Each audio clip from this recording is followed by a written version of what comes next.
जाकर थोड़ा सुकून मिला है, वरना रात भर शादी के जोड़े में तो गर्मी में मेरी हालत ही खराब हो गई थी। अब जरा ये हल्की साड़ी पहनकर अच्छा लग रहा है, लेकिन ये क्या, घर में तो कोई भी नहीं है। लगता है सब कहीं बाहर गए हुए हैं। उनके आने तक घर का सारा काम कर देती हूँ।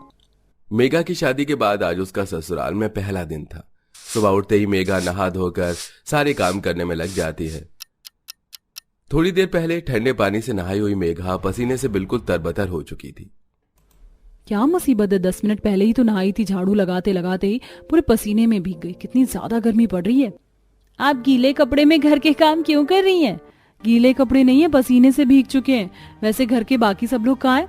वो यहीं पास में एक नदी है ना, तो हम सब सुबह सुबह नदी किनारे चले गए थे। गर्मी में नदी के ठंडे पानी में पैर डालकर बैठकर काफी सुकून मिलता है। हाँ, आप भी आ जाइए। उमा मेघा को लेकर घर से थोड़ी दूर पर ही बनी नदी के पास जाती है, जहां पहले से ही मेघा के परिवार वाले नदी के ठंडे पानी के अंदर थे। मेघा भी अब नदी के ठंडे पानी में उतरती है। ये नदी का पानी तो सच में काफी ज्यादा ठंडा है। मुझे तो यहाँ काफी अच्छा लग रहा है।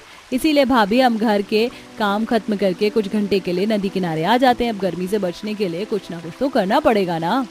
मेघा काफी देर तक अपनी जेठानी, सास, नंद और बच्चों के साथ पानी में ही रहती है। जैसे ही शाम होने को आती है, वो सब नदी से निकलकर घर आ जाते हैं। इतनी देर तक पानी में रहने के बावजूद भी घर आते ही थोड़ी देर में मेघा को गर्मी लगनी शुरू हो जाती है। माँ जी, इतनी देर नदी में रहने के बावजूद भी शरीर आग की तरह भपक रहा है। मेरा मन कर रहा है कि दोबारा नदी के पानी में चली जाऊं। यहाँ तो बिजली भी इतनी जाती रहती है। बहू, जब से गर्मी का मौसम शुरू हुआ है, जब से हम सबका यही हाल है। वो तो भगवान का शुक्र है कि घर के पास ही नदी है, वरना भगवान ही जाने गर्मी से तो क्या हाल होता है हमारा। मेघा और उसके ससुराल वाले रात भर गर्मी में ठीक से सो नहीं पाते। अगले दिन होते ही मेघा सभी के साथ फिर से नदी के ठंडे ठंडे पानी में चली जाती है। ऐसे ही कुछ दिन गुजर जाते हैं। अब अक्सर मेघा ससुराल वालों के साथ नदी के ठंडे पानी में ही गुजारती थी। चलो, सब शाम होने को आइए, घर जाकर खाना भी बनाना है। माँ जी, कितना अच्छा होता ना कि हम लोग इस नदी के पानी से बाहर ही नहीं निकलते, पूरा दिन नदी के पानी में ही रहते। जैसे इस नदी के अंदर तैर रही मछलियाँ पूरा दिन पानी में रहती है ना भाभी। हाँ, काश हम भी मछलियाँ होते तो पूरा दिन पानी में ही रहते, खाते पीते और पानी में ही सो जाते। ये वाला कार्टून तो कितना ज्यादा बढ़िया है ना। हाँ देखो, ये वाला तो पूरा दिन पानी के अंदर ही रहता है। हाँ, सांस लेने के लिए इसने एक लकड़ी को ही पाइप बना लिया है। पानी में बैठे बैठे पाइप की मदद से सांस लेते हैं।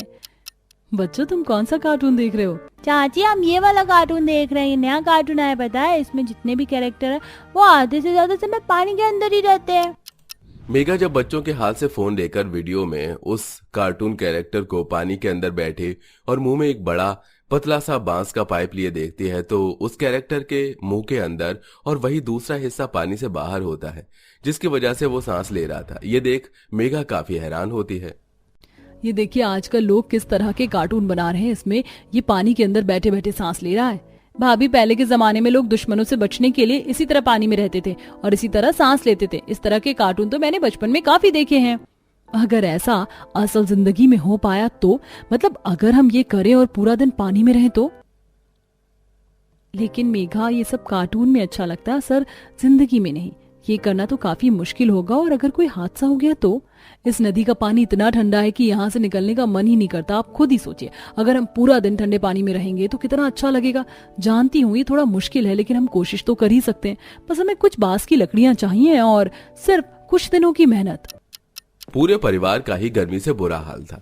हर किसी को नदी के ठंडे पानी से काफी ज्यादा प्यार था, इसलिए वो सब मान जाते हैं और मेघा अपने पति से कुछ बांस की लकड़ियां मंगवाती है और उन्हें पतला घिस घिस कर काट लेती है और रविवार के दिन सभी घर वालों को नदी किनारे लेकर जाती है।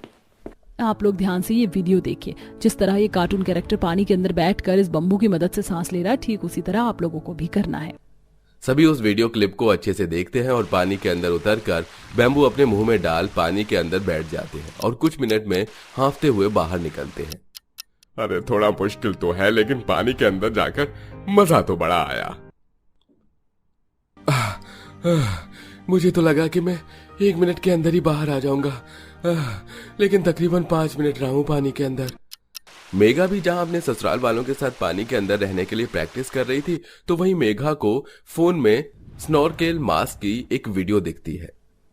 इस मास्क को पहनकर तो हम और भी आसान तरीके से पानी के अंदर रह सकते हैं, लेकिन ये तो काफी महंगा है। पर मैं चाहूँ तो इस प्लास्टिक की मदद से बना सकती हूँ। बस इसके लिए एक ट्रांसपेरेंट प्लास्टिक, कुछ मोती, रबड़ और पाइप के लिए तो हमारे पास बम्बू है ही। मेघा कबाड़ी की दुकान से ट्रांसपेरेंट प्लास्टिक के टुकड़े इकट्ठा करती है और उन्हें सबके चेहरे के हिसाब से काटकर उसमें बीच में छेद कर बैम्बू की लकड़ियां लगा देती है। तो वहीं साइड में और बीच में बड़ी बड़ी रबर और एक मोटा धागा, जिससे उसे चेहरे पर आसानी से बांध सके। सबको अच्छे से स्नॉर्केल मास्क के बारे में समझाकर मेघा सबको मास्क पहनने के लिए देती है। और जब सब उस मास्क के साथ पानी में उतरते हैं तो बड़ी आसानी से काफी देर तक वो लोग नदी के अंदर रह जाते हैं। वाह चाची, आपने तो कमाल कर दिया। पहले तो मुझे पानी के अंदर जाने से काफी डर लगता था, लेकिन देखो अब मैं पूरे 10 मिनट रह रही हूँ। मेघा, आखिरकार तुमने हमें गर्मी से परमानेंट राहत दिला ही दी। कुछ दिनों की और प्रैक्टिस और पूरा परिवार पानी के अंदर रहना आराम से सीख जाता है। कई घंटे तक पानी के अंदर बैठने के बाद अब सब जैसे कपड़े धोना, बर्तन धोना, इन जैसे कामों को भी आराम से पानी के अंदर रहकर कर लेते हैं। कभी सोचा नहीं था कि पानी के अंदर बैठकर बर्तन कपड़े धोएंगे। 1 सेकंड से भी कम समय में बर्तन अपने आप ही धुले जा रहे हैं। वही तो, कपड़े धोने में भी समय नहीं लग रहा है। और जरा वो तो देखो कैसे माँ जी आराम से सो रही है और बच्चे भी कितनी मस्ती कर रहे हैं। आधे से ज्यादा दिन पूरा परिवार पानी के अंदर ही रहता है और सिर्फ खाना खाने के लिए ही अपने घर जाता है। जल्दी जल्दी खाना खाइए, फिर नदी के अंदर भी तो जाना है। अरे मेघा, कहाँ हो आजकल तुम और तुम्हारा पूरा परिवार? कहीं नहीं दिखता। मैं कल भी आई थी तुमसे मिलने, लेकिन कल भी तुम्हारे घर पर ताला लगा था। अब हम घर में कम, नदी के पानी के अंदर ज्यादा रहते हैं ना, इसीलिए। क्या कहा, नदी के अंदर? सुनीता अपने सिर को खुजाती रह जाती है और पूरा परिवार खाना खाकर दोबारा पानी के अंदर चला जाता है। कभी कभी तो पूरा परिवार एक साथ ही ठंडे पानी के अंदर सुकून की नींद सो जाया करता था। साथ ही और कहीं न कहीं सबको गर्मी से छुटकारा मिल चुकी थी। ऐसे कुछ दिन गुजर जाते हैं। कलावती सोते सोते नदी के दूसरे हिस्से की तरफ चली जाती है, जहां उसका पैर नदी के अंदर बने दलदल में फंस जाता है। कलावती छटपटाने लगती है तो वहीं मेघा जल्दी से कलावती को नदी से ऊपर पकड़कर लेकर आती है। माँ जी, ठीक तो है आप? नदी के उस हिस्से में क्यों चली गई थी? पता है ना वहाँ मिट्टी कितनी ज्यादा चिकनी है। वो तो अच्छा हो मैंने आपको देख लिया, वरना मिट्टी के अंदर ही समा जाती। पता नहीं कब आंख लग गई और कब मैं आनंद में चली गई। भगवान का शुक्र है कि बहुत तू आ गई। इस हादसे को मुश्किल से 2 दिन ही हुआ था कि एक दिन पानी के अंदर खेलते खेलते पवन का मास्क निकल जाता है और वो बिना मास्क के पानी में छटपटाने लगता है और नदी के बहाव के साथ आगे की तरफ बहने लगता है। माँ बाबा बचाओ, मुझे बचाओ, मैं डूब रहा हूँ, बचाओ मुझे। सतीश जल्दी से पवन के पीछे जाता है और उसे बचा लेता है। इस तरह के हादसे अब हर रोज इस परिवार के साथ होने लगे थे। वहीं आज मौसम इतना खराब था कि नदी के अंदर तूफान तक आ जाता है, जिससे सभी को फौरन नदी से बाहर निकलना पड़ता है। लगता है हमें कभी गर्मी से छुटकारा नहीं मिलेगा। कुछ दिनों पहले ही तो नदी के अंदर रहना शुरू किया था, लेकिन लगता है वो भी भगवान से देखा नहीं गया। बार बार मौसम खराब हो जाने के चलते अब कई दिनों तक पूरा परिवार नदी के पानी के अंदर जा नहीं पाता और गर्मी से सब परेशान होते हैं। सभी घर में उदास होकर बैठे होते हैं कि तभी बाहर से मेघा हाथों में अखबार लिए जल्दी से आती है। ये देखिए आज के अखबार में क्या छपा है। बाहर विदेश में एक इंसान ने पानी के अंदर एक बड़ा सा शीशे का बंगला बना दिया और अब वो उस बंगले में रहते हैं। अमीर आदमी है, कुछ भी कर सकता है। लगता है आपने मेरी बात पर गौर नहीं किया। पानी के अंदर उसने शीशे का घर बनाया। अगर हम भी इसी तरह शीशे का घर पानी के अंदर बना लें तो फिर हम आराम से नदी के अंदर रह सकते हैं और हमें गर्मी भी नहीं लगेगी। सभी को बस गर्मी से छुटकारा चाहिए था, इसलिए वो सब जल्द से जल्द अलग अलग जगह से बड़े बड़े शीशे इकट्ठा करते हैं और 1 महीने की मेहनत के बाद आखिरकार उन सब का नदी के अंदर एक शीशे का घर बन जाता है। ये शीशे का घर तो काफी सुंदर है। इसके अंदर से नदी के अंदर का नजारा कितना प्यारा लग रहा है। कितने सारे रंग बिरंगी मछलियाँ, अलग अलग तरह के पौधे हैं इसमें। ये ऐसे सुंदर नजारा तो सिर्फ कार्टून में ही देखने को मिलता था, लेकिन आज रियल लाइफ में भी देख लिया। वही तो माँ जी, और अब तो नदी के अंदर बना हमारा ये शीशे का घर हमें जल्द ही अमीर भी बनाने वाला है। वो कैसे? कुछ दिनों तक अपने परिवार के साथ नदी के अंदर रहने के बाद अब मेघा इस बारे में और लोगों को बताती है, जिससे कई लोगों में इस घर को देखने की चाह जगती है और मेघा उन सभी लोगों को नदी के अंदर बना अपना शीशे का घर दिखाने के लिए ले जाती है, जिससे अब पूरा परिवार काफी पैसे भी कमाता है। साथ ही कुछ दिनों में मेघा का नदी के अंदर बना शीशे का घर काफी फेमस हो जाता है और अब सब लोग दूर दूर से इसे देखने के लिए आते हैं। निकल जा मेरे घर से, बहुत बर्दाश्त कर लिया मैंने तुझे। अगर तू हमारे खानदान को वारिस नहीं दे सकती तो तेरा इस घर में कोई काम नहीं। मैं अपने बेटे की दूसरी शादी करवाऊंगी और वो इस रिश्ते के लिए राजी है। रोती हुई निकिता वहां से जाने लगती है कि तभी दिशा। भाभी ये सब क्या हो रहा है? दिशा सास कभी भी माँ नहीं बन सकती। मैं बिन माँ की बेटी जब अपने ससुराल आई तो अपनी सास का प्यार देखकर मुझे लगा कि शायद माँ ऐसी ही होती है, पर सारी सास शुरू में तो बहू को बहुत प्यार करती हैं, पर बाद में दिखा देती है कि सास कभी माँ नहीं बन सकती। और वही काम मेरी सास ने किया। तुम सबकी नजरों में वो जितनी अच्छी हैं, उन्होंने उतना ही बुरा मेरे साथ किया। पर ऐसा भी क्या हुआ भाभी? मेरी शादी को 2 ही साल हुए हैं और क्योंकि मैं माँ नहीं बन सकती इसलिए इसने मेरे पति का रिश्ता कहीं और तय कर दिया। और जब मैं इनके खिलाफ बोली तो आज ये मुझे घर से निकाल रही है, पर गलती मेरी है। मुझे अपने पति को काबू में रखना चाहिए था। आज मेरे साथ जो हो रहा है, मैं नहीं चाहती कि ऐसा तुम्हारे साथ हो।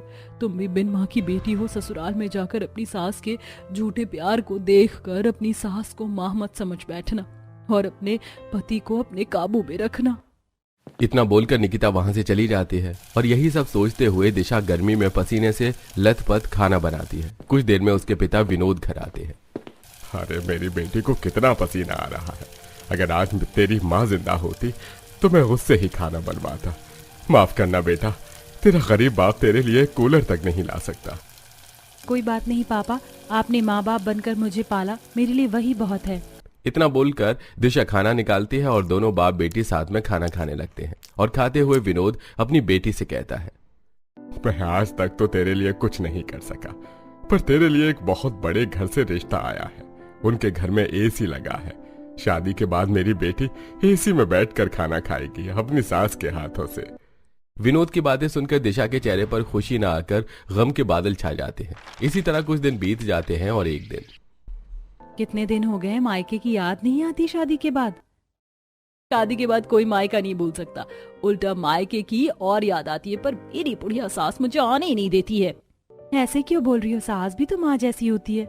सास और माँ जैसी बिल्कुल भी नहीं। इस गलत फहमी से बाहर निकल जा। माँ माँ होती है और सास सास। मेरी सास इतनी खराब है कि कुछ पूछो ही मत। मैं घर के सारे काम भी कर दूं फिर भी यही कहती है कि मैं एक काम नहीं करती। और मायके में तो मैं किसी काम को हाथ तक नहीं लगाती थी। अपनी दोस्त के मुंह से उसकी सास की बुराई सुनकर दिशा का डर और बढ़ जाता है। ऐसे ही एक दिन। बहुत जल्द मेरी बेटी की शादी हो जाएगी, फिर वो अपने अमीर ससुराल में जाएगी जहां ऐसे वो एसी में खाना खाएगी। पापा मैंने सुना है सास अच्छी नहीं होती। अगर मेरी सास बुरी हुई तो शादी करना जरूरी होता है क्या? ये तुझे किसने कहा सास बुरी होती है? अरे सारी सास एक जैसी नहीं है। अब जैसे तू अपनी दादी को ही देख। तेरी दादी तेरी माँ से बहुत प्यार करती थी। तू चिंता मत कर, मैंने जहां तेरा रिश्ता पक्का किया है वो लोग बहुत अच्छे हैं। तेरी सास की बेटी नहीं है, इसलिए वो तुझे बहुत प्यार करेगी। जैसे तुझे माँ की चाह है वैसे ही उसे एक बेटी की चाह है। विनोद की बातें सुनकर दिशा के चेहरे पर थोड़ी मुस्कान आ जाती है। समय बीतता है और देखते ही देखते शादी का दिन आ जाता है। घर में काफी सारे मेहमान होते हैं तो वहीं दिशा की बुआ घर में अकेली उदास बैठी होती है। अरे शोभा, तुझे तो सबसे पहले आना चाहिए था अपनी भतीजी की शादी में, और तू ही सबसे पीछे से आई है। अब भैया आप तो जानते हैं मेरी सास कैसी। इतनी उम्र हो गई है मेरी, पर फिर भी मेरी सास है जो मुझे परेशान करने से बाज नहीं आती। आपने पता नहीं कैसे घर में मेरी शादी कर दी। मुझे तो बस अपनी भतीजी की चिंता सता रही है, कहीं उसकी सास भी मेरी सास जैसी ना हो। बेचारी पहले ही बिन माँ की बेटी, अगर उसे मेरी सास जैसी खड़ूस सास मिल गई तो पता नहीं उसका क्या ही होगा। मैंने अपने बहन की ऐसे घर में शादी कराई जहां उसकी सास ने उसे कभी पसंद नहीं किया। अपनी बेटी की शादी भी मैं ही कर रहा हूँ। हे भगवान, मेरी बेटी की शादी के बाद उसे खुश रखना।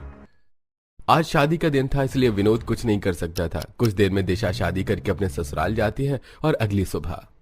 माँ जी आज मेरी पहली रसोई है, आप मुझे बता दीजिए पहली रसोई में क्या बनाना होता है। दरअसल मेरी माँ नहीं है तो मुझे कुछ पता नहीं है। किसने कहा तेरी माँ नहीं है? मैं हूँ तेरी माँ। और इतनी भी क्या जल्दी है तुझे अपनी पहली रसोई करने की? इतनी ज्यादा गर्मी हो रही है, मैं इतनी गर्मी में अपनी बहू से काम करवाऊंगी? बिल्कुल नहीं। जब तक तेरे हाथों की मेहंदी छूट नहीं जाती तो बस एसी में बैठकर मेरे हाथ से खाना खा, क्योंकि तू मेरी बहू नहीं मेरी बेटी है। अरे देख रहे हो भैया, सास बहू का प्यार अच्छा हुआ कि हमारी बहन नहीं है। अगर एक बहन होती तो माँ का जो थोड़ा बहुत भी प्यार हमें मिलता है ना, वो भी नहीं मिलता। दिशा मेरी बहू नहीं, मेरी बेटी है। खबरदार फिर कभी हमें सास बहू बोला तो खाना नहीं मिलेगा। आशा अपनी बहू के आमने सामने अपने दोनों बेटों को डांट देती है और कुछ देर बाद खुद इस भयंकर गर्मी में रसोई में खड़ी होकर खाना बनाती। अब सब खाना खाकर ऑफिस चले जाते हैं। इसके बाद आशा अपना और अपनी बहू का खाना लेकर कमरे में जाती है। अरे बहू, यहाँ पहले से इतनी गर्मी और तूने एसी भी नहीं चला, मैं एसी चला देती हूँ, उसके बाद हम सास बहू साथ में खाना खाएंगे। इतना बोलकर आशा एसी चलाकर अपने हाथों से अपनी बहू को खाना खिलाती है। तो जैसी बहू पाकर आज मेरा सपना पूरा हो गया बेटी का। नहीं, ये सब मेरी सास का बस नाटक है। शुरू में सारी सास ऐसे ही करती हैं, बाद में अपनी बहू को परेशान करती हैं। निकिता भाभी ने और पूजा ने बताया था, मुझे अपनी सास के झूठे प्यार के झांसे में नहीं आना है। दिशा अंदर से इतनी डरी हुई थी कि उसे अपनी सास के प्यार पर विश्वास ही नहीं होता। समय गुजरता है और धीरे धीरे दिशा भी घर के काम करने शुरू कर देती है। ऐसे ही एक दिन, वाह दिशा, तुम तो माँ से पहले खाना बनाकर तैयार कर देती हो। माँ, मुझे तो आपसे अच्छी बीवी मिल गई। ये तो बिल्कुल सही कहा अमित ने, मैं तो अपनी बहू के साथ हूँ। हाँ, तो मैं कौन सा इस बात से इनकार कर रही हूँ। मेरी बहू है लाखों में एक, सबसे समझदार। वो सब तो ठीक है, पर मैं आइसक्रीम लेकर आया था। सोच रहा था कि क्यों न दोपहर में हम सब लंच करने चले। बाहर धूप देख रहे, दिन में कहीं नहीं जाना, मेरी बहू बीमार पड़ जाएगी। तुम लोग काम पर जाओ, हम रात को डिनर के लिए बाहर जाएंगे। कुछ ही देर में सब खाना खाकर घर से निकल जाते हैं, पर अब तक घर के कामों के चक्कर में दिशा ने खाना नहीं खाया था और वो दोपहर में सुबह का खाना गर्म करके डाइनिंग टेबल पर खाने के लिए बैठती है, जहाँ उसे काफी गर्मी लग रही होती है। दिशा बहू, तू यहाँ इतनी गर्मी में क्यों खाना खा रही है और तूने हमारे साथ खाना क्यों नहीं खाया? सारी गलती मेरी है। मुझे इस वक्त तुझे अपने सामने बिठाकर खिलाना चाहिए था, पर अब मुझे अपनी गलती सुधारनी है। तू मेरे साथ कमरे में चला, मैं एसी चलाकर खाना खाएंगे। एक बार फिर आशा खाना लेकर दिशा को कमरे में ले जाती है और एसी चलाकर अपने हाथों से खाना खिलाती है। समय गुजरता है और हमेशा आशा इसी तरह दिशा को एसी में बिठाकर अपने हाथों से खाना खिलाती है। दिशा, जब से तुम आई हो माँ का हमसे प्यार कम हो गया है। नजर लगाना बंद कर। बहू, तू खाना खा। अपनी सास का इतना प्यार देख आशा की सारी गलतफहमी खत्म हो जाती है और एक दिन दिशा से मिलने उसकी बुआ आती है। तेरे पति की वजह से तेरे कमरे में एसी लगा है ना, तेरी सास भी बाकियों की सास की तरह खड़ूस होगी। तभी तो शादी के बाद तूने अपनी बुआ को एक दिन फोन नहीं किया। तेरी बड़ी चिंता सता रही थी, इसीलिए मैं तुझसे मिलने आ गई। बुआ जी, अगर अमित के कहने पर एसी लगता ना इस कमरे में, तो अब तक एसी ना लगा होता। ये तो माँ जी ने स्पेशल मेरे लिए लगाया है। तेरी सास तुझ पर नजर रखती है, इसीलिए तो उसकी तारीफ कर रही है ना। शोभा दिशा को उसकी सास के लिए भड़काई रही होती है कि तभी वहाँ गर्मी से परेशान खुद आशा दिशा की बुआ के लिए खाना बनाकर लाती है। बहन, बाहर बहुत गर्मी है, मैं तो दिशा को इसी कमरे में एसी चलाकर अपने हाथों से खाना खिलाती हूँ। अगर मैं खाना ना खिलाऊं इसे, तो ये खाना भी ना खाए खुद से। इसे तो मेरे हाथ से खाना खाने की आदत हो गई है, पर आज आप अपने हाथों से खाना खिला दीजिए, ताकि आपको ये ना लगे कि दिशा बदल गई है, जब तक मैं कुछ ठंडा बना कर लाती हूँ। ये सब? हाँ बुआ जी, ये सब सच है। सारी सास एक जैसी नहीं, कई बार सास भी माँ जैसी होती है। मुझ जैसी बिन माँ की बेटी को मेरी सास ने इतना प्यार दिया है कि मैं माँ का प्यार ही भूल गई हूँ। ससुराल आकर पता चला मुझे कि जिस तरह मायके में माँ की जरूरत होती है, वैसे ससुराल में सास का होना कितना जरूरी है। कुछ देर में आशा मैंगो शेक, शरबत, आइसक्रीम जैसी चीज लेकर आती है और वो देखती है कि अब तक दिशा ने खाना नहीं खाया, जिसके बाद वो खुद अपने हाथों से एसी में बैठकर अपनी बहू को खाना खिलाती है और ये सब देखकर शोभा की सारी चिंता खत्म हो जाती है।